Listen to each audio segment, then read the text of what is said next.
Merci, Monsieur Ramos. Pour terminer cette première série, Daniel Fasquelle du groupe des Républicains. Merci, Monsieur le Président. Moi, je voudrais saluer le travail de notre collègue Viala et j'ai évidemment co-signé cette proposition de loi pour trois raisons. La première, c'est parce qu'elle rappelle les deux grandes missions de l'agriculture française qui sont, une mission économique, créer l'emploi, l'activité économique, exporter, produire, nourrir les Français, les Européens, mais également une vocation mondiale. Puis parce qu'il y a une autre dimension que cette PPL elle rappelle avec force, c'est celle d'aménagement du territoire qu'il faut absolument avoir en tête. Et je vais peut-être rejoindre pour une fois M. Ruffin. Effectivement, on a besoin de légiférer, on a besoin d'un État qui prenne ses responsabilités dans un certain nombre de domaines, et c'est vrai pour l'agriculture.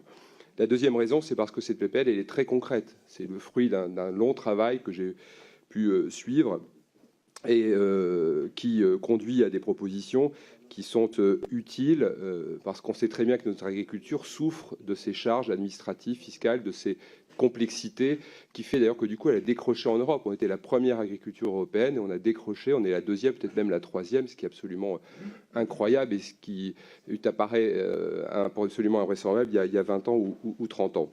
Et puis la troisième raison, c'est tout simplement que nos agriculteurs aujourd'hui souffrent. Il y a urgence, moi je le vois dans le Pas-de-Calais, dans mon département, notamment les producteurs de lait.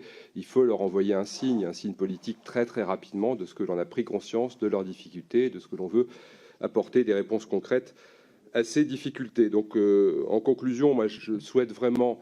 Ce texte est un test pour nous tous. On attend évidemment de la majorité qu'elle soit attentive aux propositions de l'opposition. Et là, vous avez l'occasion de montrer que vous pouvez aussi, à votre tour, être constructif, venir vers nous, soutenez ce texte, amendez-le, votez-le, et on aura du coup apporté un autre visage du travail à l'Assemblée nationale, et vous aurez enfin tenu vos promesses quant aux méthodes ici à l'Assemblée nationale. Merci.